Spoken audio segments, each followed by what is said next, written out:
ಪರಮಾತ್ಮನನ್ನ ಉಪೇಕ್ಷೆ ಮಾಡಿದ್ದಕ್ಕೆ, ಪೂಜೆ ಮಾಡದೇ ಇದ್ದದ್ದಕ್ಕೆ, ಕುಲದೇವರಿಗೆ ನಡೆದುಕೊಳ್ಳದೇ ಇದ್ದದ್ದಕ್ಕೆ ಎಷ್ಟೋ ಜನ ಇವತ್ತೆಲ್ಲ ಅನೇಕ ದುಃಖಗಳು, ಸಂತಾನ ಆಗಿರೋದಿಲ್ಲ, ಉದ್ಯೋಗ ಸಿಗೋದಿಲ್ಲ, ಮದುವೆ ಆಗೋದಿಲ್ಲ, ಯಾವಾಗಲೂ ಭಯ, ಅನಾರೋಗ್ಯ, ಡಯಾಗ್ನೋಸ್ ಆಗೋದಿಲ್ಲ, ಎಲ್ಲ ನಾರ್ಮಲ್ ಬರ್ತದೆ, ಆದ್ರೆ ಅನಾರೋಗ್ಯ. ಕೊನೆಗೆ ಜ್ಯೋತಿಷಿಗಳ ಹತ್ರ ಹೋಗ್ತಾರೆ, ನಿಮ್ಮ ಕುಲದೇವರನ್ನ ಸರಿಯಾಗಿ ನೀವು ಪೂಜೆ ಮಾಡೋದಿಲ್ಲ, ಮನೆಯಲ್ಲಿರುವ ದೇವರಿಗೆ ಸರಿಯಾಗಿ ಪೂಜೆ ನೈವೇದ್ಯ ಆಗ್ತಾ ಇಲ್ಲ ಅಂತ. ಆಗ ಇವರಿಗೆ ತಲೆಗೆ ಬಡೀತದೆ. ಮತ್ತೆ ಯಾರ್ಯಾರ ಹತ್ರ ಹೋಗಿ ಪೂಜೆ ಮಾಡಿಸ್ಬೇಕು ಅಂತ ಅಲ್ಲಿ ಇಲ್ಲಿ ಓಡಾಡ್ತಾರೆ, ಏನೋ ಪ್ರಯತ್ನ ಮಾಡ್ತಾರೆ. ಮೊದಲಿನಿಂದಲೂ ಶಾಸ್ತ್ರವನ್ನ ಕೇಳಿ ಸರಿಯಾಗಿ ದೇವರ ಸೇವೆಯನ್ನು ಮಾಡ್ತಾ ಇದ್ರೆ ಭಗವಂತನ ಕೃಪೆ ಯಾವಾಗಲೂ ಇರುತ್ತದೆ, ರಕ್ಷಣೆ ಯಾವಾಗಲೂ ಇರುತ್ತೆ. ಉತ್ತಮವಾದ ಬಲಶಾಲಿಯಾಗಿದ್ದಾನೆ ಗಣಪತಿ. ವಿಘ್ನಗಳ ಪರಿಹಾರ ಮಾಡುವ ಮಹಾಬಲ ಅವನಲ್ಲಿದೆ. ಆದ್ದರಿಂದ ಏಕದಂತ ಅಂತ ಕರೀತಾರೆ, ಹೇರಂಬ ಅಂತ ಕರೀತಾರೆ.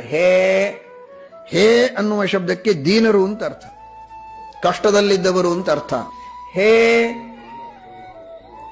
ಯಾವಾಗಲೂ ಹೇ ಅಂತ ಒದರ್ತಾ ಇರ್ತಾರಲ್ಲ, ದೀನರಾಗಿ ಕಷ್ಟದಿಂದ ದುಃಖದಿಂದ ಅಂಥವರೆಲ್ಲರನ್ನ ರಂಬ ಅಂದ್ರೆ ಪಾಲನೆ ಮಾಡ್ತಾನೆ, ಅವರೆಲ್ಲರನ್ನ ರಮಿಸ್ತಾನೆ, ರಂಭಿಸ್ತಾನೆ. ಆದ್ದರಿಂದ ಹೇ ರಂಬ, ಕನ್ನಡ ಅಲ್ಲ ಮತ್ತೆ ಇದು ಸಂಸ್ಕೃತ ಶ್ಲೋಕ.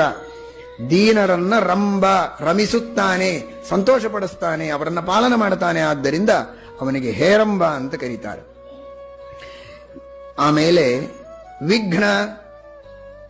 ವಿಘ್ನ ಅನ್ನುವ ಶಬ್ದಕ್ಕೆ ವಿಘ್ನಗಳು, ವಿಪತ್ತುಗಳು, ಆಪತ್ತುಗಳು ಅಂತ ಅರ್ಥ. ನಾಯಕ ಅಂದ್ರೆ ಅವುಗಳನ್ನೆಲ್ಲ ನಾಶ ಮಾಡಿ ಹಾಕ್ತಾನೆ ಅಂತ ಅರ್ಥ. ಆದ್ದರಿಂದ ವಿನಾಯಕ. ಇನ್ನು ಮುತ್ತಾತ, ಅಪ್ಪ ರುದ್ರ, ತಾತ ಬ್ರಹ್ಮ, ಮುತ್ತಾತ ವಿಷ್ಣು. ಮರಿಮಗನ ಮೇಲೆ ಪ್ರೀತಿಯಿಂದ ತಿನ್ಲಿಕ್ಕೆ ಕೊಡ್ತಾನೆ, ಬೇಕಾದಷ್ಟು ತಿನ್ಲಿಕ್ಕೆ ಕೊಟ್ಟಿದ್ದಾನೆ. ಪವಿತ್ರವಾದ ವಿಷ್ಣು ನೈವೇದ್ಯವನ್ನ ತಿನ್ಲಿಕ್ಕೆ ಕೊಡ್ತಾನೆ. ಇನ್ನು ತಂದೆ ರುದ್ರದೇವರು, ಅವರೂ ಬೇಕಾದಷ್ಟು ಪ್ರೀತಿಯಿಂದ ಪರಮಾತ್ಮನಿಗೆ ನಿವೇದನ ಮಾಡಿದ್ದನ್ನ ಕೊಡ್ತಾರೆ. ಆ ಎಲ್ಲಾ ತಿಂದು ಉದರವನ್ನ ದೊಡ್ಡದಾಗಿ ಮಾಡಿಕೊಂಡದ್ದರಿಂದ ಲಂಬೋದರ.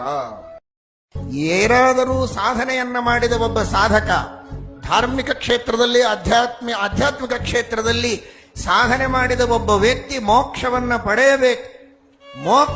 ಪಡೆಯಬೇಕು ಅಂದ್ರೆ ಸೀಲ್ ಹಾಕಬೇಕಾದದ್ದು, ಸ್ಟ್ಯಾಂಪ್ ಇರಬೇಕಾದದ್ದು, ವಾಯುದೇವರ ಸ್ಟ್ಯಾಂಪ್ ಇದ್ರೇನೆ ಮೋಕ್ಷ, ಇಲ್ಲದೆ ಇದ್ರೆ ಇಲ್ಲ.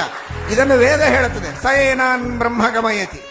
ಅಂತಹ ಆ ಶ್ರೀಮದಾಚಾರ್ಯರ ವ್ಯಕ್ತಿತ್ವ, ಅದನ್ನು ಇವತ್ತು ವಿಶೇಷವಾಗಿ ಉಡುಪಿಯಲ್ಲಿ ಶ್ರೀಕೃಷ್ಣನ ಸನ್ನಿಧಾನದಲ್ಲಿ ಅದರ ಬಿಡುಗಡೆಯಾಗಿದೆ ಅಂದ್ರೆ ನಮಗೆಲ್ಲ ಅದರ ಒಂದು ಅಭಿವ್ಯಕ್ತಿಯನ್ನು ಮಾಡಿಕೊಟ್ಟಿದ್ದಾರೆ. ಅದಕ್ಕೆ ಹೃತ್ಪೂರ್ವಕವಾದ ಅಭಿನಂದನೆಗಳನ್ನು ತಿಳಿಸ್ತಾ